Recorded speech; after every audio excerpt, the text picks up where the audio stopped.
¿Listo?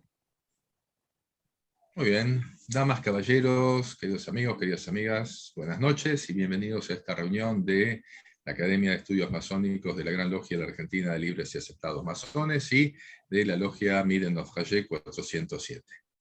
Esta reunión, como les decía al principio, en Pasos Perdidos, es no solamente para masones, sino también para profanos o no masones, que se interesan por las cuestiones, la historia y las tradiciones de esta institución que lleva por lo menos 300 años de vida en Occidente. La Academia de Estudios Masónicos se dedica justamente a la difusión de estos ideales de la masonería o estos aspectos ritualísticos y filosóficos de la masonería, según su clásica definición de una institución iniciática, filantrópica, filosófica y progresista. Iniciática porque tiene, por supuesto, en la iniciación un medio de, o una manera de transmitir sus conocimientos de una determinada forma gradual y con determinadas ceremonias. Filosófica y progresista, porque bueno, se interesa en los problemas que atañen al ser humano y cree en el progreso humano. Y filantrópica porque, bueno, tiene un amor al género humano, intenta demostrarlo cada vez que puede en la vida de todos los días. Por su parte, la Logia Miden of Hayek tiene a su cargo y por inspiración de muchos hermanos, o de muchos miembros de la orden, pero fundamentalmente del director de nuestro archivo, de Brick Molés, la idea de dar una visión sobre la masonería de una manera más académica, digamos más universitaria, más académica, más documentada, y juntar todos estos trabajos que se han hecho, todas estas monografías que se han hecho tanto por masones como por no masones, y juntarlas en un anuario, una revista que aproximadamente sale una o dos veces al año y que muchos de ustedes ya conocen porque la han recibido en formato digital y a partir de fin de año, ahora que la pandemia está un poco más controlada, la podremos tener en formato papel. Así que esta noche es un poco la presentación de estas publicaciones y la idea es traer cada vez que podamos a uno de los que han escrito alguna monografía en estas revistas para que exponga sobre un tema que haya escrito o no, o un tema que les parezca de interés sobre la historia y las tradiciones masónicas. La mecánica va a ser, por supuesto, una exposición por parte del expositor de esta noche, el doctor Pablo Sousa, y luego, por supuesto, van a estar abiertos a preguntas o aportes que cada uno de ustedes quieran hacer, que lo pueden hacer vía chat o levantando la manito digital, y ahí se les dará la palabra, y luego, por supuesto, les contestará el doctor Pablo Sousa. Con respecto entonces al disertante de hoy, que nos va a hablar de un periodo quizás de los más interesantes de la masonería, que es el principio de la masonería especulativa, que aparece a principios del siglo XVIII, en un momento de gran auge de las ciencias y de las distintas tradiciones o filosofías que interpretan a la realidad de una manera heterodoxa, podríamos decir, o diferente al statu quo filosófico del momento, y se va a dedicar justamente a uno de los personajes, si me permiten, centrales de este nacimiento de la masonería moderna, que es Jean Théophile de Séguier, un hugonote francés que después del edicto de Nantes su familia tuvo que escaparse a Inglaterra para no sufrir de la persecución y la intolerancia que reinaba en ese momento bajo el reino de Luis XIV. Entonces el doctor Pablo Sousa, no voy a decir la edad para no quemarlo en público, es un joven doctor, es profesor de Historia de la Facultad de Ciencias Humanas de la UNICEN, magíster en Política y Gestión de la CIT por los Centros de Estudios Avanzados de la UBA, y doctor en Historia, especializado en Historia Social de la Ciencia, la Tecnología y la Medicina por la Facultad de Filosofía y Letras de la UBA. Es docente e investigador en el campo de la historia de la ciencia y la medicina occidental en la Facultad de Ciencias Humanas de la UNICEN, en la Escuela de Humanidades de la UNSAM y en la Escuela de Posgrado de la Facultad de Ciencias Económicas de la UBA. También es docente invitado en las especializaciones de Comunicación de las Ciencias dictadas en la Facultad de Matemáticas, Astronomía y Física, FAMAF, de la Universidad Nacional de Córdoba, y también dictada en la Facultad de Ciencias Exactas, Física y Naturales de la UBA. Sus temas de investigación giran en torno a la historia social de la ciencia y la medicina argentina durante el siglo XIX y la primera mitad del siglo XX, con especial énfasis en la investigación sobre la cristalización de un régimen de saberes científicos en el suelo local durante las décadas señaladas. Así que bueno, sin más prolegómenos y para no aburrir al auditorio, doctor Sousa, tiene usted la palabra. Bueno, querido Pablo, muchas gracias por la amable presentación y intento compartir pantalla en lo inmediato. A ver. Creo que ya estamos.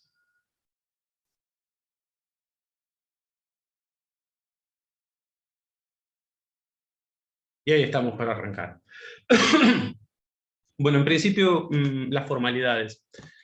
Agradecer a los amigos de la revista ADN y en particular a vos, querido Pablo, por la invitación a escribir y luego por la invitación a esta charla, en donde vamos a hablar, como muy bien adelantaste, de un personaje importante, de un hombre importante en la ilustración británica, me animaría a decir también europea.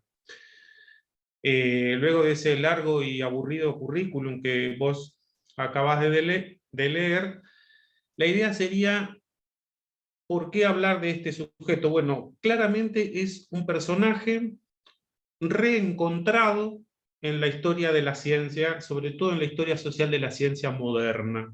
¿Mm?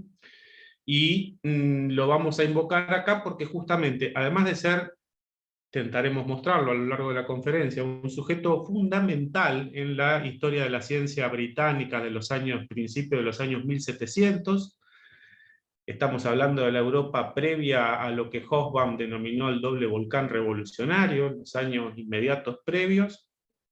Es al mismo tiempo, como hemos aprendido a través de los textos de varios historiadores, incluido el querido amigo de Bric Molés, a quien vos nombraste, también, además, sí, un importante puntal de construcción de la moderna masonería especulativa. Y sin más, vamos a arrancar con esta charla, a la que hemos titulado justamente en honor a estos temas, Ciencia, Masonería en los inicios de la Ilustración Europea. Aquí tenemos algunos de los cuadros, de los poquitos cuadros que nos han llegado de Jean Théophile de Sagoulier. Los puse ahí porque sucede, en la medida en que uno va buscando información de este actor, de este filósofo natural, sucede lo que sucede con otros personajes. Acá en Argentina se han hecho trabajos respecto de este problema asociado a la figura de Belgrano, a la figura de San Martín, pongamos por caso. Tenemos una serie de retratos, una serie de cuadros, a veces de acuarelas, de dibujos, que van mostrando muchas variaciones en el rostro de esta persona, al punto de, en algún momento, no saber muy bien el verdadero rostro de esta persona. Podría ser un dato anecdótico, contado al pasar en el marco de una historia, de una biografía de un científico, de un filósofo natural, de un masón, de un obispo importante en la iglesia británica, pero al mismo tiempo esto conecta con un rasgo que creo yo atraviesa buena parte de su vida, que tiene que ver justamente con ser rescatado recientemente. Durante mucho tiempo sabíamos de sus prácticas, sabíamos de su existencia, aparece mencionado por algunos grandes referentes de la revolución científica, más quedaba algo difuso lo que son los rastros, las trazas de su biografía. Así que fíjense que hay algunas diferencias en estos rostros, y pareciera que estos cuadros están pintados sin mucha diferencia uno del otro, con lo cual hay algunas diferencias visibles. ¿Sobre qué tema me gustaría hablar rápidamente, en parte para no aburrir y en parte para abreviar el pulso, el paso de la conversación? En breve vamos a presentar la fuente bibliográfica de la cual yo saco buena parte de los materiales de esta charla.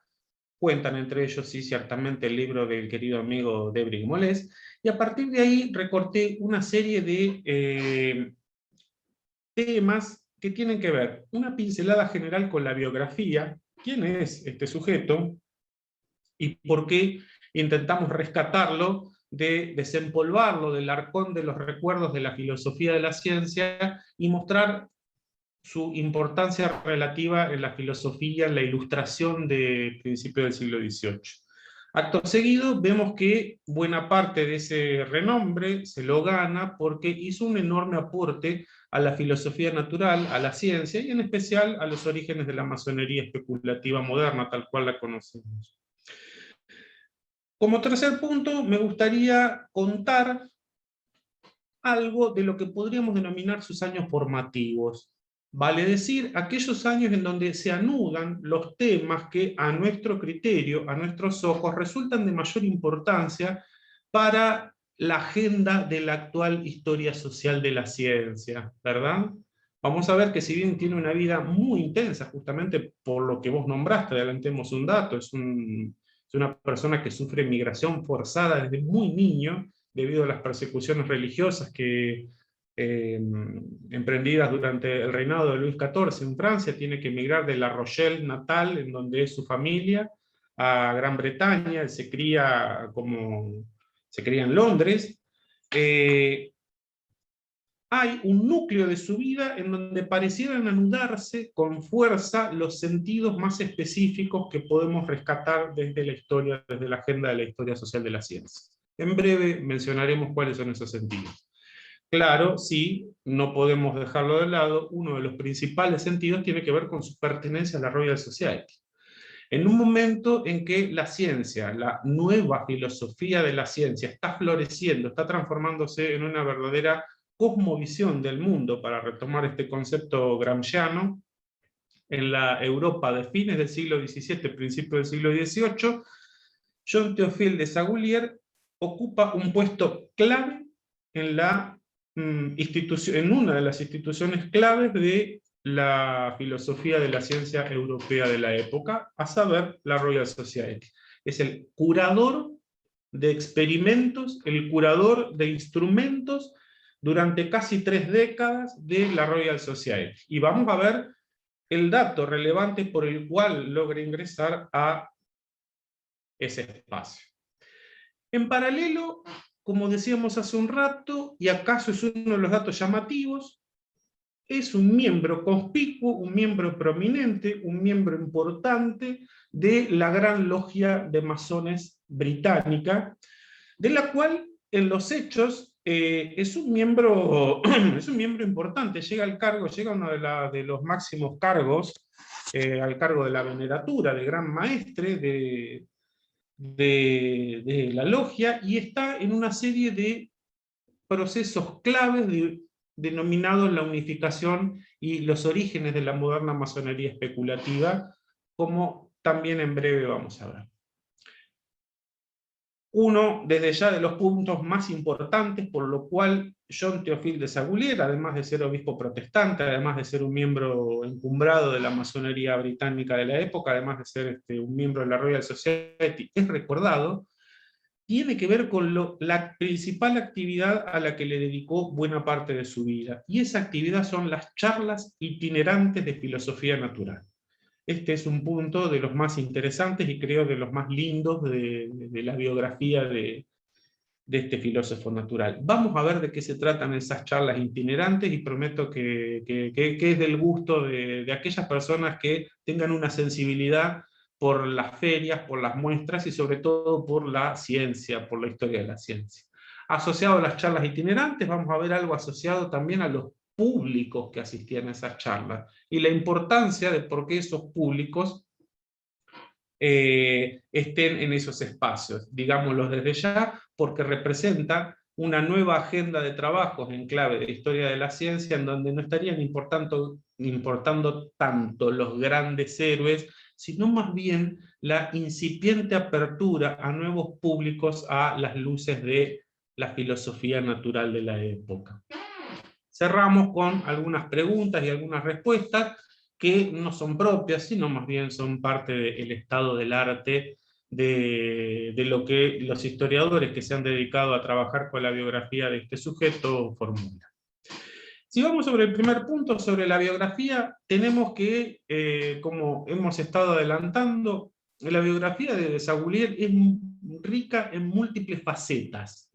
Ya adelantamos algunas, así que aligeremos esto. Es masón, es obispo protestante, tiene un alto, no recuerdo bien si llega al cargo de obispo, pero es ocupa un ministerio importante en la iglesia británica, tiene a cargo varias iglesias cercanas a Londres, donde él vive buena parte de su vida, y es un filósofo itinerante, miembro de la Royal Society. Así que con esto es un personaje, desde ya voy a retomar aquí la categoría de un historiador italiano llamado Carlo Grendi, es un excepcional normal, es un sujeto que claramente llama la atención. Quien ha realizado el trabajo de base para reconstruir la biografía de este autor es nada más y nada menos que Audrey Carpenter, quien le ha dedicado varios años a la investigación de la biografía de Desaguliers, y hasta el momento, con sinceridad, es de lo poco serio que hay en materia de investigación de fuentes primarias respecto de la biografía de este filósofo. Me gustaría decir, vuelvo para atrás, me gustaría decir algo que está por aquí abajo, que es que la biografía de Desaguliers es interesante en clave de historia de la ciencia en términos metodológicos. ¿Por qué? Porque pertenece a las historias post-heroicas. ¿Qué quiere decir con esto? Como es de público conocimiento, la historia social desde hace ya casi un siglo ha dado un vuelco para transformarse en historia social, y otro tanto ocurre con la historia social de la ciencia, para transformarse en una disciplina que ha ido desplazando la importancia de los grandes héroes para dedicarse a estudiar el entramado, las relaciones cotidianas, las prácticas, los espacios, los lenguajes, las retóricas, de los sujetos domésticos, de los sujetos anónimos, de los sujetos subalternos. En este sentido, Desaguliers cumple con buena parte de todos estos tópicos, ¿verdad? Justamente la tapa que elige Audrey Carpenter para ilustrar su libro, John Théophile Desaguliers, un filósofo natural, un ingeniero y un masón en la Inglaterra newtoniana, es interesante porque lo pone, a ver si puedo ilustrar acá, lo pone al lado de quien fuera uno de sus grandes mentores, que es Sir Isaac Newton. Comparado con la vida de Sir Isaac Newton, John Théophile Desaguliers es casi un desconocido en este punto. Newton tiene cientos de biografías. Newton, al igual que Galileo, en la historia de la ciencia moderna ya tiene casi 3 siglos de historiografía a cuestas, en donde la producción bibliográfica es ingente año a año. No así con quien fuera uno de sus grandes partners, compañeros de trabajo, como es el caso de la persona de la cual vamos a hablar hoy. Así que una biografía que nos permite rescatar que, bueno, nos permite rescatar la vida no solo ya del individuo, del sujeto en el contexto, sino de un actor social a la que él pertenece. Él pertenece claramente a las clases medias ilustradas urbanas, aflorando en buena parte de las ciudades europeas de la época. Desde ya es un sujeto directo dentro de lo que Jürgen Habermas ha denominado la emergencia de la esfera pública, y de la cual también Debris Molés nos recuerda en su libro La invención de la masonería, como veremos a la brevedad. Es un miembro de las clases ilustradas urbanas, y al mismo tiempo, por la proyección que tiene su trabajo, es un miembro con fuerte llegada a un actor importantísimo en la Gran Bretaña del siglo XVIII, previo a la Revolución Industrial, como es la aristocracia terrateniente. Esa aristocracia que, según Hobsbawm y otros tantos, está dando un vuelco en su mentalidad, transformándose en los orígenes de la mentalidad mercantil, de la mentalidad capitalista, que va a dar el salto en la revolución industrial, justamente, ¿sí? Esa revolución industrial tan denunciada por Marx en el capítulo 24, y por otro lado, tan rescatada y tan promovida por las autoridades de la época. Retomo aquí un concepto que le escuché decir a mi querido amigo Héctor Francisco y que me vino muy bien para sintetizar lo que Desaguliers es en las clases medias urbanas, en la aristocracia y en los espacios de la época. Es un nativo de varios mundos. Su biografía es interesante porque es un nativo de varios mundos, y para las personas atentas a estas transiciones, a esta multiplicidad de mundos en las que actúa Desaguliers, entonces se vuelve un dato metodológico a partir del cual visibilizar estas puertas de transición entre un mundo y otro. ¿Sí? Grosso modo, Audrey Carpenter identifica estos 4 puntos, estos 4 tramos en su vida, que yo aquí he sintetizado cuasi groseramente. Una primera parte, que es la que señalabas vos muy bien, de niñez y migración forzada de La Rochelle natal a Londres. Él vive digamos desde ya que vive entre 1683 y 1744, aproximadamente unas 6 décadas de vida, y tiene una primera etapa de niñez traumática, de niñez forzada, en la que tiene que movilizarse con su familia siendo un niño de 4 o 5 años porque ve amenazada la vida de sus padres. Su padre era un sacerdote hugonote, y bueno, por las persecuciones religiosas que vos nombraste, ve amenazada la vida de sus padres, así que salen casi con lo opuesto de La Rochelle natal y terminan en una comunidad hugonota francesa en Londres, en la cual su padre va a transformarse en el docente principal de una escuela a la que luego el propio Jean Théophile Desaguliers hará sus aportes como docente. Será un espacio de concentración de migrantes franceses, de migrantes hugonotes, a partir de la cual incluso se expandirá, ¿no?, en buena medida la educación de este grupo.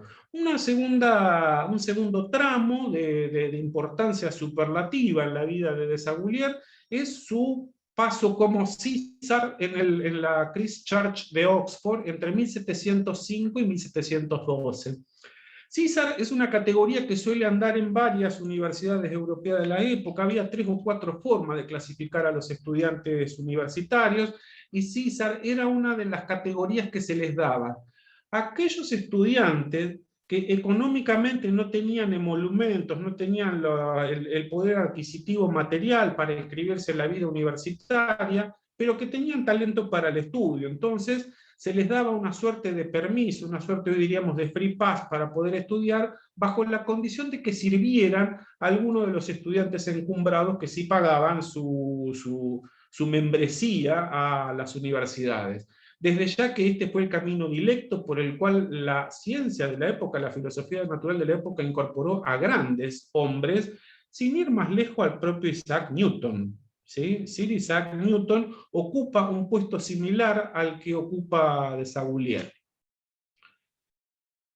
Una tercera etapa, acaso una de las etapas más prolíficas de su vida, es su finalización del bachelor en Oxford y su regreso a Londres entre 1712 y 1723.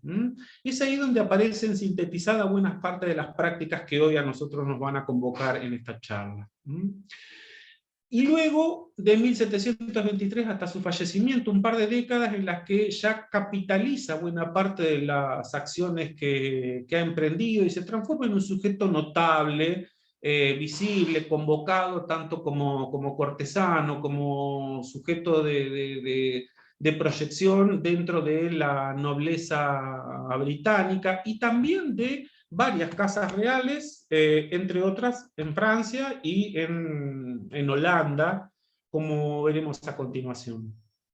Así que más o menos este es el esquema de la vida de Desaguliers. Insisto, nosotros nos vamos a concentrar en lo que podríamos denominar los puntos 2 y 3, porque ahí es donde se anudan los sentidos que a nosotros nos interesan desde la historia social de la ciencia. Ciertamente ahí es donde aparece el vínculo que interesa esta charla, ciencia y masonería, ¿verdad? En ese sentido, rescatemos una serie de datos. John Théophile de Sagoulier es nombrado en el prestigioso puesto de curador de la Royal Society en 1714. Tomemos nota de estas fechas. Luego es nombrado como en su primer ministerio de la Iglesia Británica en 1717. Y según los datos que disponemos, entre otros mencionados por Debrij en su libro, es gran maestre de la Gran Logia Británica en 1719. En los hechos empieza a actuar como consejero, digo, no vamos a encontrar un documento que lo nombre consejero oficial real, por ahí quizás este tipo de documentación no sabemos si existía o no, en algunos casos sí, en los hechos aparece aconsejando a conspicuos sujetos de la nobleza de la época. De hecho, el príncipe de Gales y potencial sucesor del trono lo tiene como uno de sus consejeros directos. Esto desde los años 1720 hasta su muerte en 1744. Lo interesante de todo esto, los datos se pueden olvidar, no importa. Lo que no conviene olvidar es que todas estas actividades él no las compartimentaliza, no las separa. Lo más interesante que vamos a encontrar a lo largo de la biografía que describe Audrey Carpenter es que John Théophile de Sagoulier fusiona, triangula en una clara estrategia de posicionamiento simbólico en la corte británica, triangula todas estas actividades. Y las triangula, podríamos decir, con éxito, ¿sí? Entonces, en ese sentido, a quienes estudiamos historia de la ciencia, se vuelve un sujeto importante porque está encontrando él una estrategia de cómo escribirse, de cómo insertarse en este espacio, en un espacio claramente prestigioso y exitoso. Se vuelve un sujeto visible en términos de ciencia y masonería. En este punto me gustaría decir lo siguiente, con mucha brevedad. La historia de la ciencia, desde su reconversión en historia social de la ciencia, desde, estamos hablando, la historia post-cuniana, fines de los años 1970, principios de los años 1980, ha hecho muchos avances en distintas materias que tienen que ver con ciencia y. Ciencia y política, pongamos por caso, ha sido una de las áreas más dinámicas y más exploradas. Ciencia y cultura ha sido otra de las grandes áreas muy prolíficas en materia de producción de artículos, de papers. Ciencia y economía, ni les cuento, desde ya ha sido una de las grandes, también, una de los grandes booms historiográficos, sobre todo en los años 1990 en adelante. Un clásico es ciencia y religión. Sobre todo con la historia del affair Galileo, con la Iglesia, con los dos conflictos que Galileo tiene en el año 1616 y en el año 1633 con las autoridades de la Inquisición y con el Vaticano, las relaciones entre ciencia y religión han sido prolíficas en libros. No hay año en el que no se editen cantidades de monografías y de libros. A esta altura el mercado bibliográfico es exuberante. Lo que no había sido muy estudiado hasta trabajos como el de Carpenter o como el de Briggs Mollès o como el de Margaret Jacob, que vimos más arriba, es el de ciencia y masonería. Teníamos la ligera intuición de que algún masón famoso quizás hubiera sido un científico y viceversa, algún científico famoso quizás fuera un iniciado en la masonería. Pero como área dinámica de estudios, no se habían estudiado las relaciones orgánicas entre un punto y otro. Y acá es donde viene a enriquecer el debate la figura de Sagoulier. De Sagoulier muestra de pleno derecho que él llevó una vida como iniciado masón y como uno de los más prestigiosos filósofos naturales de la Royal Society. Entonces, en ese sentido, el propio autor nos instala en la agenda de estudios algo, una evidencia palmaria de vínculos que la historia social tiene que charlar. ¿Verdad? ¿Qué es lo interesante de esta fusión, de esta triangulación de temas? Bueno, digamos algo que aparece un poco mencionado, pongo acá la portada del libro que ya hemos mencionado, nuestro querido amigo de Briggs Mollès. John Théophile de Sagoulier, según lo que vemos en el libro de Debris, según lo que vemos en el libro de Audrey Carpenter, hace el siguiente y sutil movimiento. Lleva miembros de la Royal Society y de las logias a las que perteneces a sus demostraciones experimentales en la corte, cuando lo convocan a la corte. También realiza algo parecido. Inicia en la masonería a miembros de la Royal Society y a miembros de la corte. Hay un caso muy interesante que nombra Carpenter, que es justamente, él inicia en el año de 1737, ya de edad avanzada, a un potencial sucesor al trono, como es el príncipe de Gales. Y está muy contento el príncipe de Gales de ser un iniciado y de iniciarse en las logias que frecuenta de Sagoulier. Por último, acaso la más interesante de todas las actividades, es que lleva a miembros de la masonería y de la nobleza a sus conferencias, a sus demostraciones, a sus presentaciones en la Royal Society. Como vemos, triangula perfectamente, insisto, no tabica, no separa, no compartimentaliza ninguna de estas actividades. Va circulando las redes de relaciones que permiten justamente ir fortificándose en un espacio y en otro. Los años formativos, decíamos, bueno, nosotros básicamente aquí nos vamos a detener, decíamos, en 2 décadas importantes, ¿verdad? Que son las décadas en que todos estos mundos se anudan, en la que él se vuelve nativo tanto de la masonería como de la Royal Society, como de la iglesia protestante, como de la corte británica. Y esto ocurre entre su entrada al colegio en el que recursa el bachelor en Oxford y su llegada a la gran maestría. Aproximadamente, ponemos acá 14 años, podríamos estirar esto hasta mediados de la década de 1720. Son 2 décadas muy dinámicas, muy prolíficas en la vida de Sagoulier. ¿Qué cosas más o menos realiza en ese contexto? Bueno, a ver, mencionemos algunas. En estas décadas conoce como estudiante la filosofía natural newtoniana, por eso tenemos ahí dando vuelta, tenemos la tapa del libro de Newton, los Principia, los principios matemáticos de filosofía natural, conoce de primera mano la obra de Newton y queda fascinado, como pasó a muchos filósofos naturales de la época, ¿verdad? Luego conoce algo parecido, pero distinto a esto, que es las demostraciones, las conferencias públicas que realizaba un gran newtoniano, un otro admirador de Newton, que era John Keel.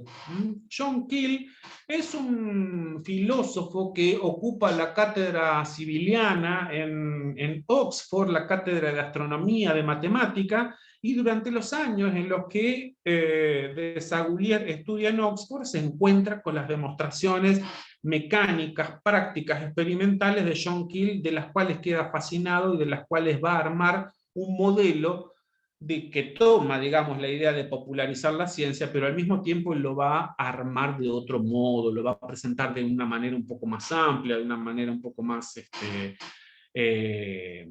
un toque personal que en breve vamos a ver. También son los años en los que llega al servicio religioso, adquiere, digamos, adquiere membresía como sacerdote y como encargado de varias iglesias en la iglesia británica, y desde ya, así como no, de la mano de, bueno, acá está, puse mal el nombre, no es Gregory, es George Payne, llega a, suponemos que es George Payne quien lo presenta a la gran logia, no, perdón, a las primeras logias previas a la unificación de 1717, ¿verdad? Entonces vemos cómo en una década y media aproximadamente, 2 décadas, se concentran, se anudan los principales mundos que nos interesan, que nos llaman la atención, que nos resultan ricos desde Sagoulier.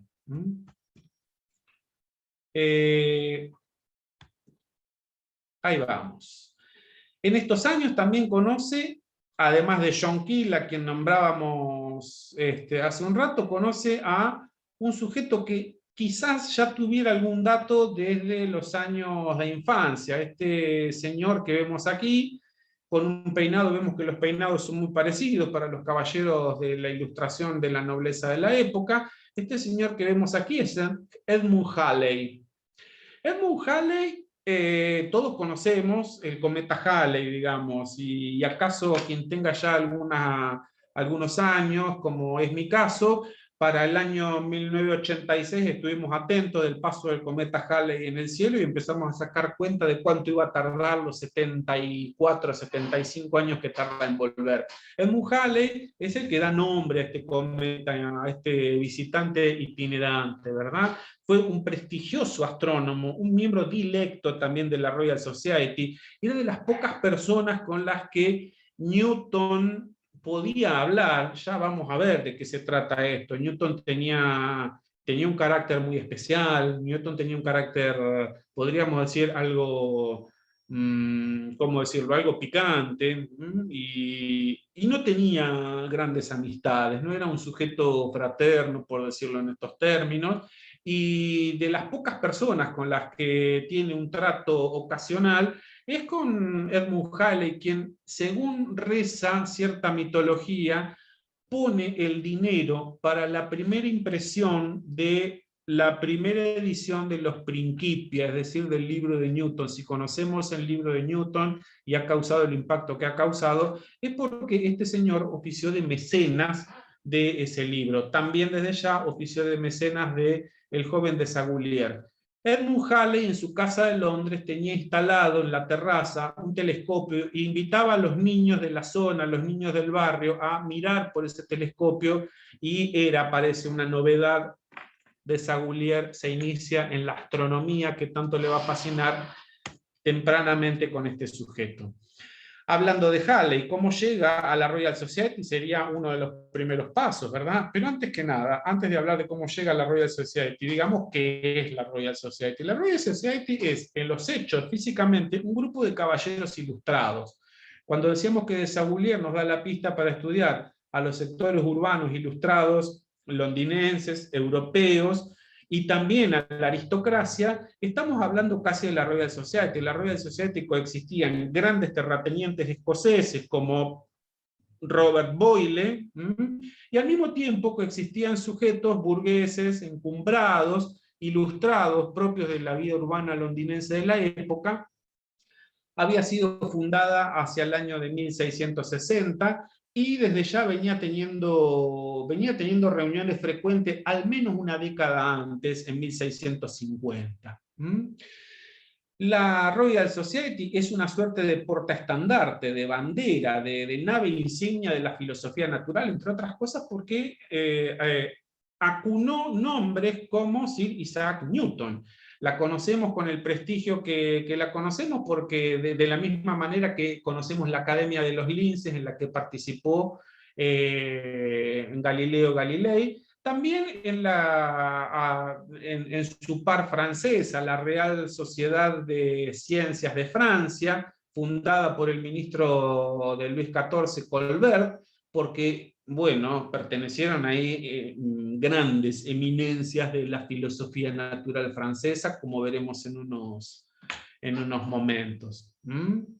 Una de las demostraciones directas de la Royal Society durante las primeras décadas, y de las cuales seguramente de Sagoulier estuvo al tanto, es la bomba de vacío.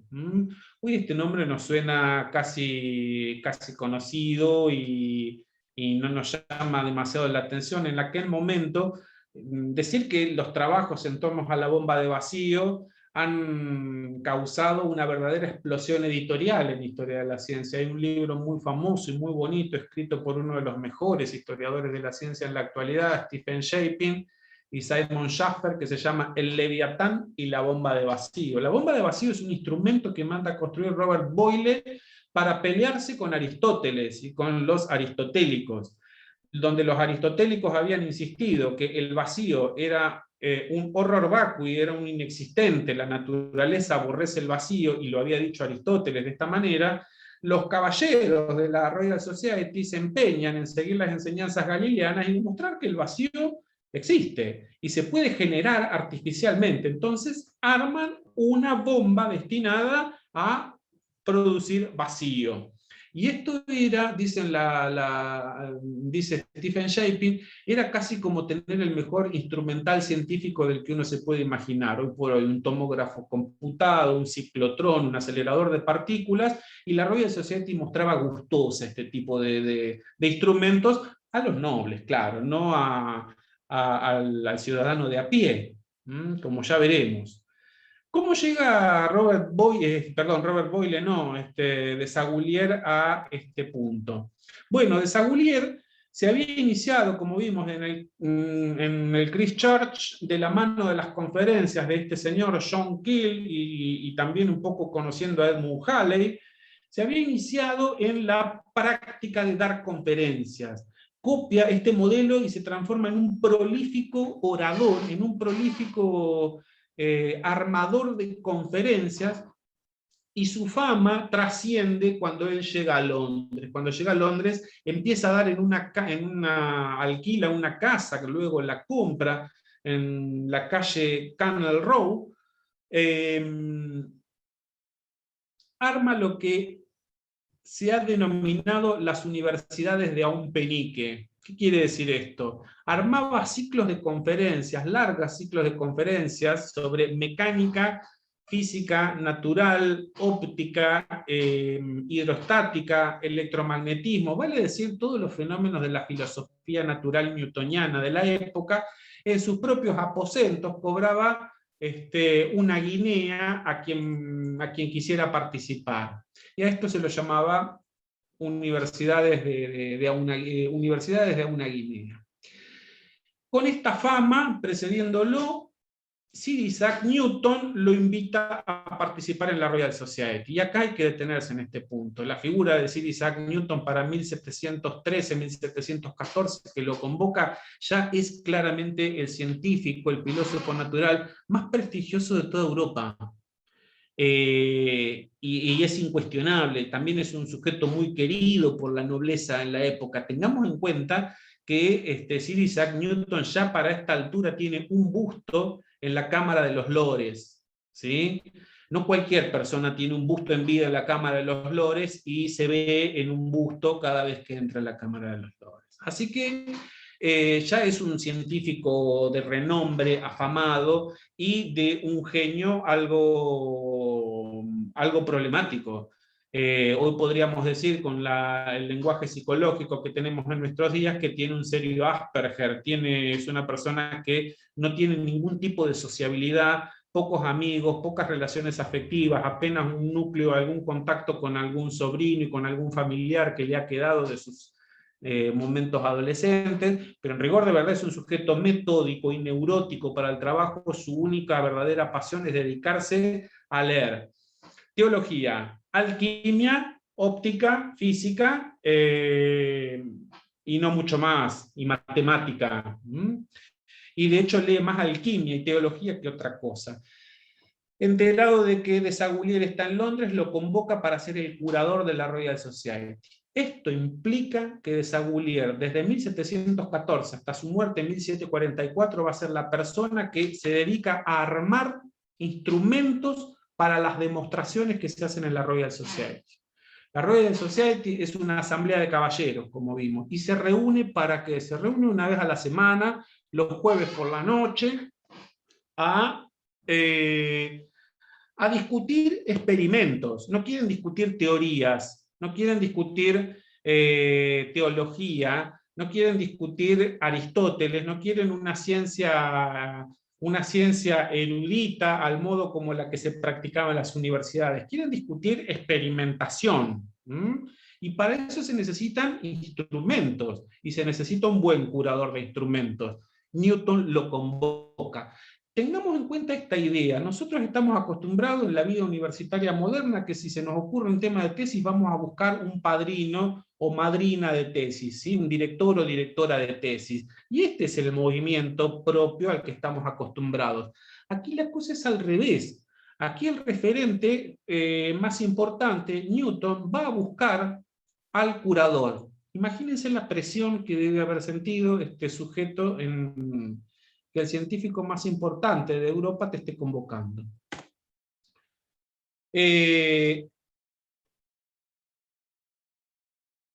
Bien. Le ha ganado alguna fama esto.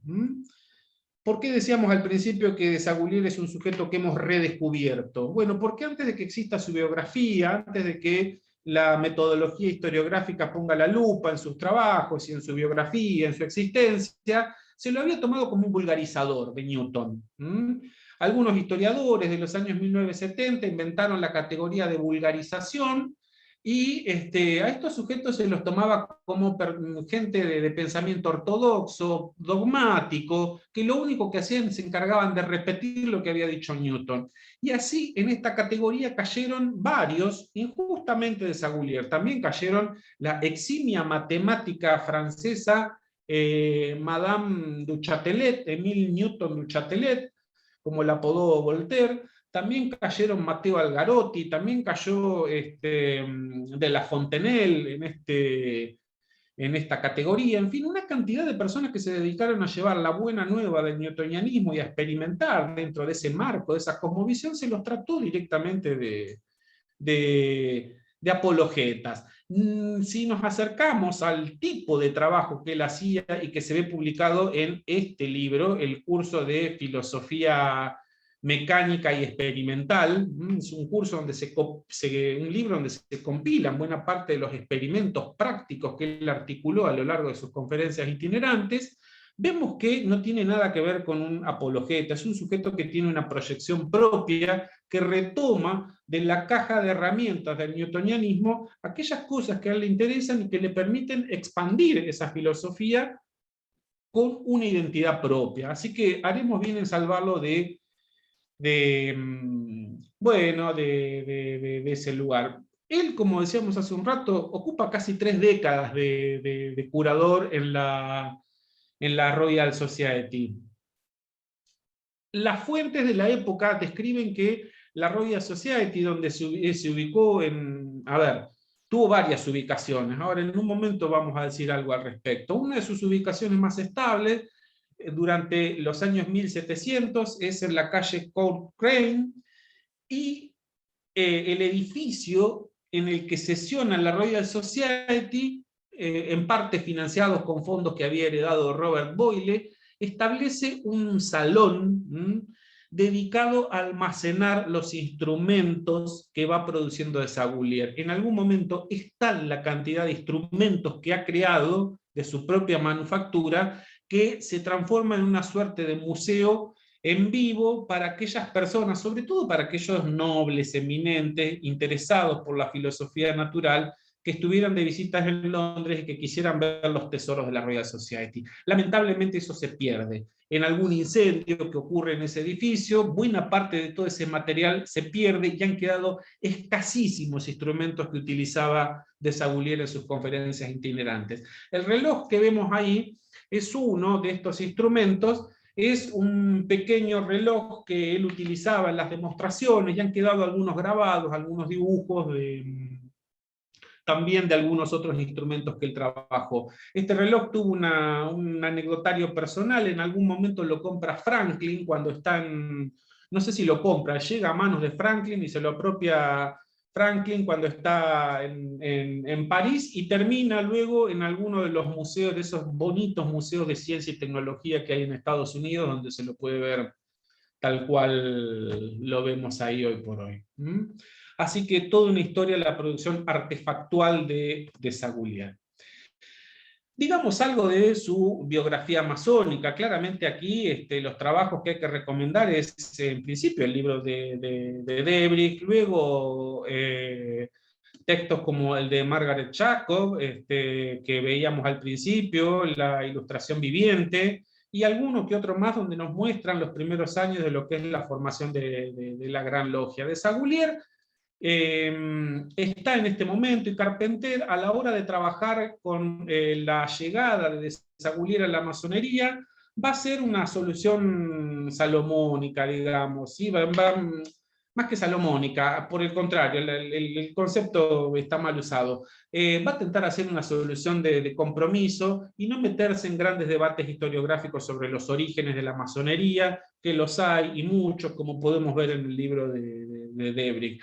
Ciertamente lo que podemos decir es que hacia el año en este momento clave de su vida, hacia el año de 1714, lo tenemos a Desaguliers acercándose de la mano de Paine, que era un ministro, estaba en algún ministerio de la corte, creo que en el ministerio de Curtiembres y Cueros, se acerca a la masonería, con lo cual intuye Carpenter que puede haber sido iniciado francmasón durante estos años.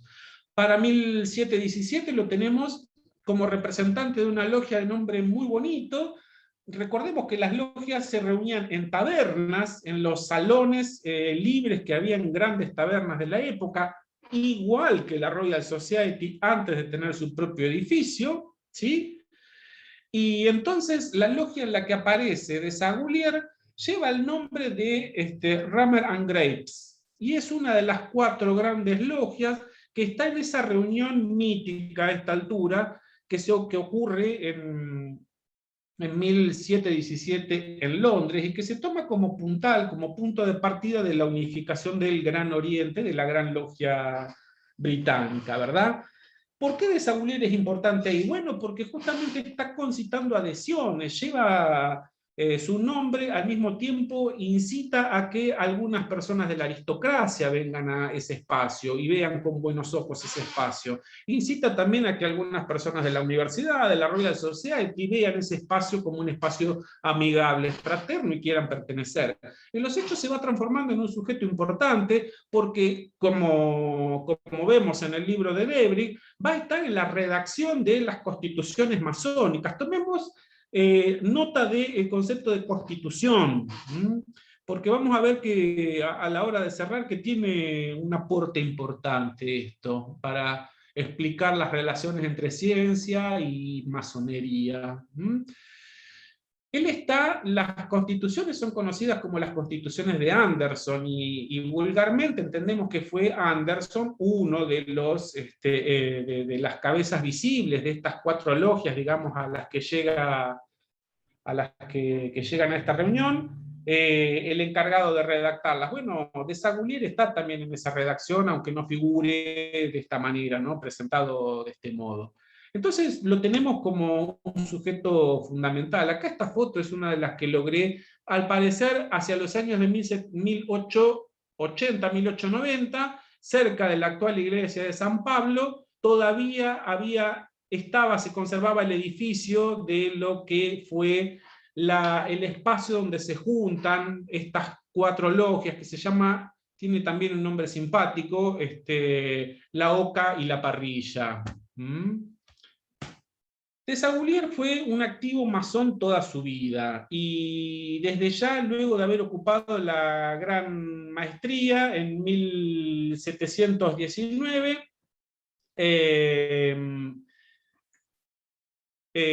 bueno, vamos acelerando. Luego de haber ocupado la gran maestría en 1719, es una persona que va a ser en los hechos un portavoz importante en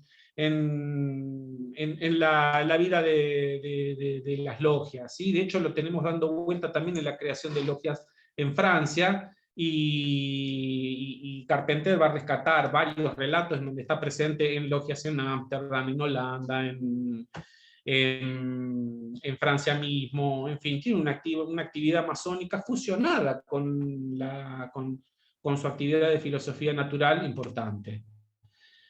¿Qué son las conferencias itinerantes? Y con esto vamos cerrando. Bueno, decíamos, Desaguliers es un sujeto que se mueve mucho, aprovecha mucho sus vínculos con la corte para hacer verdaderas presentaciones que se salen del ámbito de la Royal Society y que caen en distintas sociedades literarias del interior de Gran Bretaña, del interior también a veces de Francia, de los Países Bajos, llevando la buena nueva de la filosofía natural newtoniana a estos lugares. Bueno, aquí tenemos algunos de los grabados que aparecen en el libro compilado publicado por Desaguliers, ¿sí? Es un activo promotor de la filosofía natural newtoniana. en este sentido. Rescatamos acá que tuvo contacto con quien va a ser acaso uno de los más conocidos profetas de la filosofía natural, que es el Abad Nolet. El Abad Nolet conoce de primera mano los trabajos de Desaguliers, y dado que el Abad Nolet aparece concitando la mayor parte de los trabajos que se describen a la hora de hablar de popularización de la ciencia, es el referente en la popularización de la ciencia, hay que decir que el Abad Nolet conoció de primera mano los trabajos de Desaguliers y tomó nota de las cosas que había, y claro, luego hizo su propia trayectoria. El Abad Nolet teatralizaba las presentaciones de filosofía natural en este sentido, ¿verdad? Conferencias itinerantes, conferencias en la Royal Society y al mismo tiempo conferencias en su propia casa. Esto que ponemos acá, luego podemos circular el PowerPoint para quien le interese, son algunas de las presentaciones con las que se convocaban a las actividades, y que en el trabajo de Desaguliers aparecen ahí mencionadas. Los públicos, y con esto cerramos. Los públicos es acaso uno de los datos más interesantes, dado que van gente del mundo urbano, van nobles, van visitantes, él va a lugares como la Sociedad de Caballeros de Spalding, la Sociedad Lunar, en fin, es un sujeto de gran movilidad, de gran proyección, entonces sus públicos son variados, y es acaso uno de los datos más ricos de la biografía de Desaguliers. Esto que tenemos acá, lo vamos a ver prontamente, es un sistema solar de mesa que él utilizaba para explicar justamente el efecto gravitatorio y el modelo heliocéntrico de la astronomía, ¿no? Ya a esta altura popularizado por Galileo y por Newton, ¿sí? Uno de los comentarios, el barón de Bielefeld, un agregado del rey de Prusia, le toca visitar la corte cuando Desaguliers da la conferencia, y dice cosas como le escribe a un amigo en Prusia y dice: me retiro 2 veces a la semana de mis labores para asistir al célebre doctor Desaguliers, capellán de Su Alteza el Príncipe de Gales, en un curso de filosofía experimental, y he contratado a casi todos los ministros de Relaciones Exteriores aquí para que sean de la partida. El apartamento de los médicos, que es el lugar utilizado para las conferencias, tiene más la apariencia de una sala de congresos que el auditorio de un profesor, y como le pagamos generosamente, él a cambio no escatima nada para tratarnos generosamente y para descubrirnos todos los resortes ocultos de la física natural propiamente dicha: la mecánica, la hidráulica, la hidrostática, la óptica, la astronomía, todas están incluidas en su curso. Creo que tiene en su valiosa biblioteca un tratado que se llama el curso de filosofía experimental. En fin, bueno, sí, es una presentación muy elogiosa de lo que ve, muy admirada. La que a mí más me gusta de todos estos comentarios es una poeta que llega a la casa de Canal Row, donde Desaguliers daba, y con esto podemos concluir, que se llama Elizabeth Carter, ¿verdad? Elizabeth Carter describe de la siguiente manera la casa y los experimentos que se realizaban. Dice: el lugar de aspecto más extraño que he visto jamás, y se parece mucho a la morada de un mago. La compañía que la frecuenta es igualmente singular y consiste principalmente en un grupo de personas de aspecto extraño llamadas filósofos. Se necesitaría una historia para contar todo lo que vi y escuché allí, ya que cada elemento contribuyó con algo al entretenimiento general. Por fortuna no me convertí en bruja entre todos estos conjurados. Como vemos, hay un concepto muy fuerte, y esta frase a mí me hace acordar a 2 cuadros contemporáneos, son unos 20, 25 años posteriores, que son los cuadros pintados por Joseph Wright, justamente en honor a lo que era la filosofía experimental de la época, ¿no? Acá vemos en uno de los primeros cuadros, misma escena experimental, vemos que hay elementos concurrentes, la luz del saber iluminando a todos los presentes. La figura del filósofo natural, vestida de rojo y con cabellos extraños, con formas justamente de conjurado, y en este caso vemos la bomba de vacío. De hecho, vemos aquí dando vuelta un ave encerrada en la bomba de vacío, que evidentemente está a punto de fenecer, porque la bomba de vacío extractaba el aire y mataba al animalito como una especie de muestra de que el vacío existía.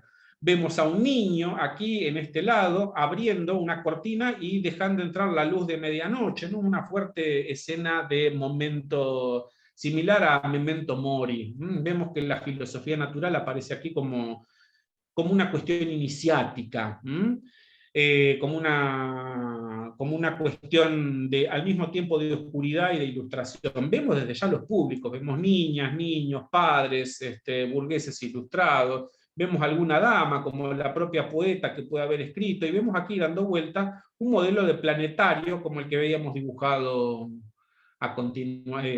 precedentemente, ¿verdad? Bien, esto es en líneas generales el ciclo de conferencias itinerantes a las actividades a las que de Sabulier le ha dedicado con amor su vida, desde el cerrar diciendo que desde el punto de vista de la historia de la ciencia es importante porque nos ha devuelto una agenda de trabajo desconocida, una agenda de trabajo que teníamos olvidada en algún punto y que ha permitido explicar fenómenos tales como la llegada de la buena nueva de la tecnología a la revolución industrial, pongamos por caso, ¿sí? Cosa que era un área de estudio bastante dejada de lado, y al mismo tiempo ha permitido estudiar los vínculos entre masonería y ciencia. Decíamos, ¿cuáles son algunos de los elementos que unifican tanto a las logias como a las sociedades eruditas, a las sociedades científicas? Bueno, está dando vuelta lo que Debris denominó el mito de la Torre de Babel, ¿verdad? Que es un mito tomado por las sociedades iniciáticas en un sentido algo contrario a lo que la teología ortodoxa clásica lo había tomado. Si la teología lo tomaba en un sentido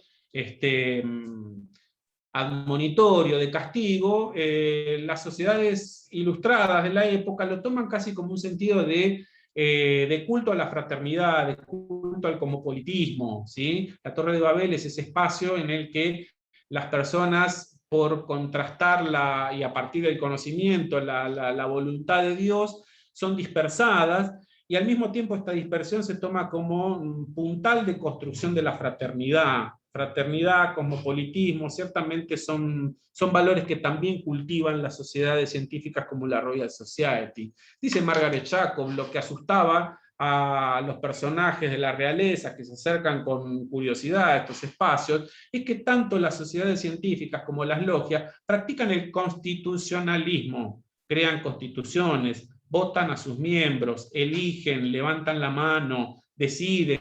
La voz de los individuos y los individuos ilustrados pesa de forma distinta a lo que era la cultura de la época. Bueno, por mi parte es todo, y agradecerles, pido disculpas a vos y a los participantes por haberme extendido unos minutos. Son las cosas que suceden cuando uno habla con pasión de los temas a los cuales le dedica buena parte de su vida, ¿sí? Agradecerte desde ya, Pablo, y a los amigos. Muchísimas gracias, Pablo Sousa, por darnos esta visión más científica, quizás de las que uno está acostumbrado en masonería, sobre el personaje. Yo diría, creo que es unánimemente reconocido por todos los autores que han escrito sobre masonería, el personaje fundamental de la creación de la masonería especulativa, en el que incluso inspira a Anderson en sus constituciones, sobre todo en la de 1723, y la que forma esta sociedad, digamos, que ha tenido tanta influencia en la historia occidental. Como vos bien decías, la que practica el libre pensamiento, el respeto por las ideas del otro y la democracia interna como método de organización básico.